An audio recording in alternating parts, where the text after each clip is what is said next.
Hello, welcome to day 2 of building an AI day trader bot with ChatGPT. Yesterday was the first episode where I set up the system. Just to quickly go over that, it's a system where I input a prompt into ChatGPT, ask it to pick the best performing tokens based on the 24-hour data that I've got, and then based on the output that ChatGPT comes up with, I then invest in those tokens. The idea is to improve this every day, make it a little bit more automated each day, and then eventually end up with a system that will automatically buy and sell tokens based on ChatGPT's recommendations. I started last week using Ethereum, but like I said yesterday, the gas fees were too high, so we switched to Polygon. And yeah, yesterday it was mostly a success. There were a couple of things that needed to be improved on. One was I was initially planning to use Uniswap for everything, but it turns out that a lot of the liquidity pools that I needed to do the transfers were not on Uniswap. So I used the KyberSwap protocol instead, because it aggregates the liquidity pools. It has access to most liquidity, and that just made things a bit easier.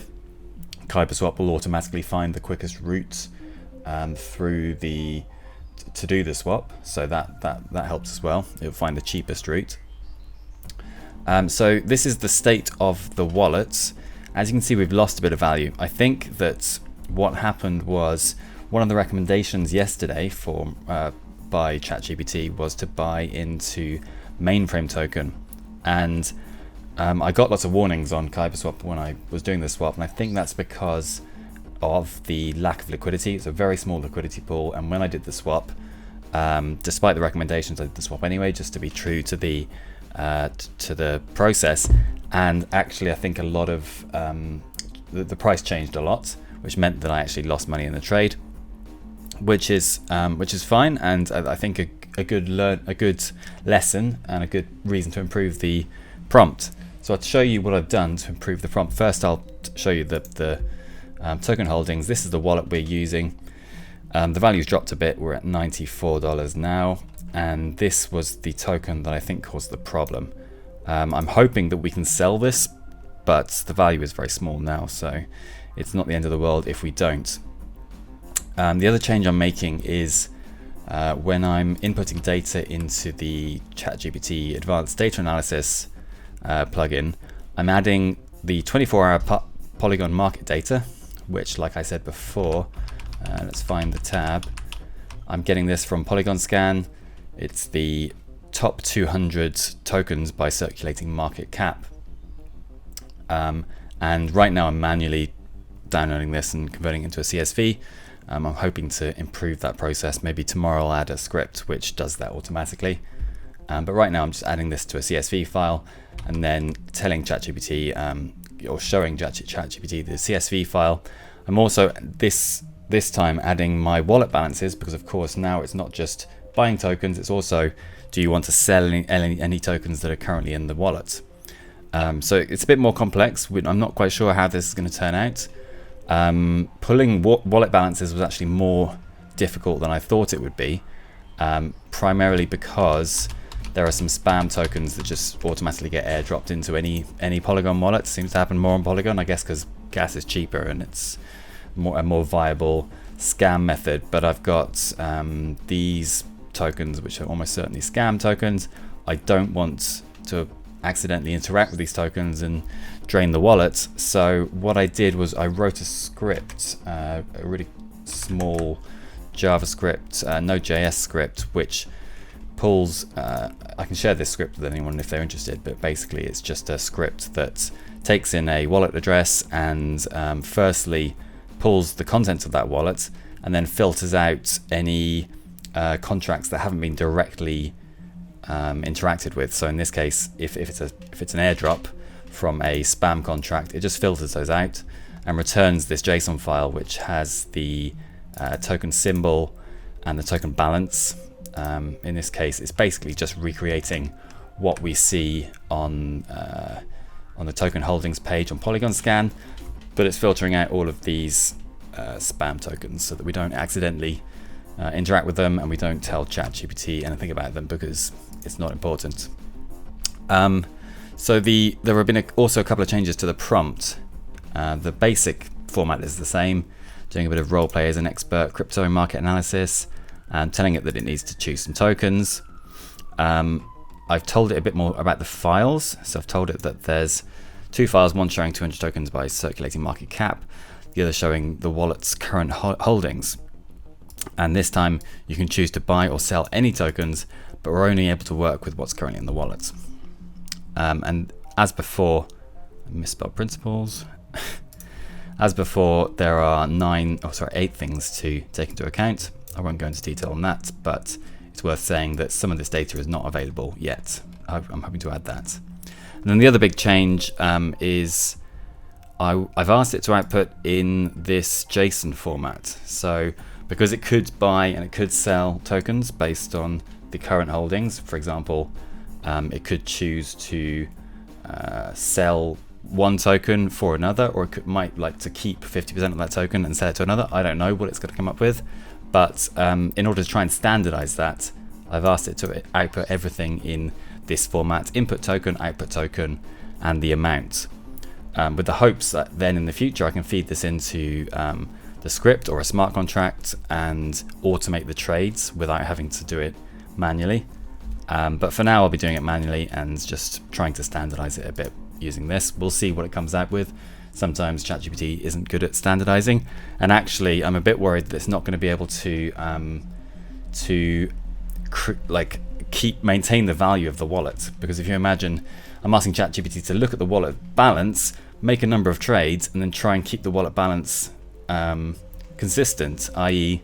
not doing trades that are impossible. And I've also asked it at the end to keep at least 0.3 Matic in the wallet reserved for gas fees. We'll see how this goes. If it comes back with impossible trades, or if it recommends stuff that will leave the wallet empty and not able to afford gas, then we might need to reevaluate. We might need to change this this output standardized format to percentages. That might make it easier for ChatGPT to reach like 100% of the value. I don't know. We'll see what happens. But that's the process. Some small changes from yesterday. We'll see what happens, and I'll speed up this process again. We might ask some questions and do a bit of back and forth like we did yesterday, and I'll let you know how it goes at the end.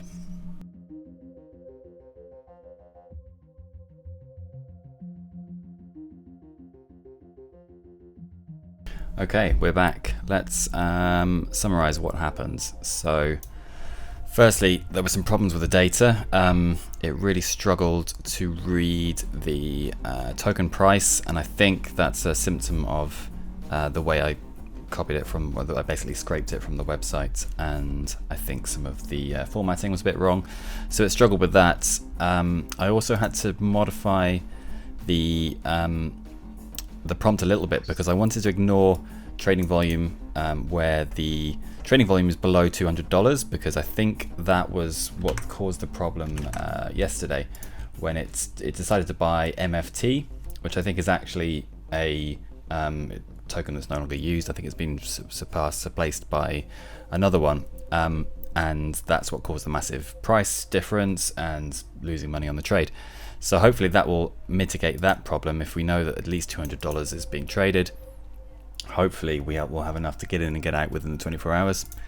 The other thing was, I included a update on the price column and tried to get it around this problem, which I think worked. It was able to pass the price. Yesterday I don't think that was much of an issue, because the price data didn't really matter, because we didn't have any holdings, and it was just recommending a percentage split. In this case though, it was more important, because it was working out the value of each holding and whether or not to sell. So yeah, it did eventually get around that problem, and it managed to read the wallet balances file fine, and it passed the JSON fine, and then there's a bit of confusion about the whether it could sell and buy certain tokens. I had to clarify that. I'll use that as a prompt updates, a prompt to update the prompt, because that is an important distinction. And then once it understood it, it managed to do some analysis. This is the top 10 tokens by trading volume. Obviously, the stable coins are dominating that. Top 10 tokens by price momentum, which is interesting. And top 10 tokens by USD price. And then it went on to do a bit of technical analysis, and it produced a Z score or Z score. A Z score above 2 or below -2 usually indicates extreme momentum.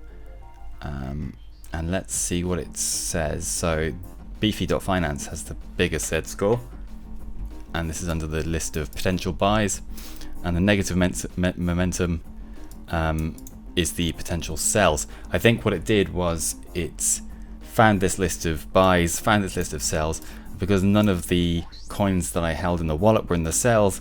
It didn't actually recommend selling anything. So if we go down to the final trading recommendations, these are the tokens that it wants me to buy, and because we're not selling anything, it's just asking me to buy all of these with the WETH balance that we have from yesterday. So it did work in terms of creating these buy orders in the correct format. However, because it didn't recommend I sell anything, there's not really much change here. So I think potentially tomorrow we should improvements, like the one way to improve it might be to ask ChatGPT to recommend a percentage split rather than specific buy and sell orders, and then off-chain or offline we can write a script which converts those percentages into buy and sell orders, because I think it's going to get confused if we ask it for specific trades. It's just too much, potentially too much data and actual calculation, which ChatGPT finds difficult. But so if we ask it to recommend a new wallet, a new pie, a new split, and then we run a script which converts that into trade orders, I think maybe potentially that's a better way of doing it. But the positives are we have it seems to be coping and dealing with the input wallet amounts, and it seems to be reading the data okay, albeit with a few formatting issues.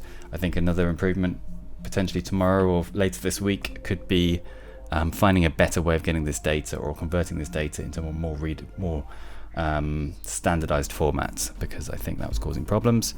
But what I'll do now is I think I'll take on the spirit of its recommendations, and I'll do some manual trades on KyberSwap to buy these tokens, and then for tomorrow we'll try and work out a better system where it buys them based on the percentage split rather than actual trades. So yeah, let me know in the comments if you have any suggestions on this, by the way, and any improvements or prompts, suggestions. I'll include the log in the description, and I will see you tomorrow.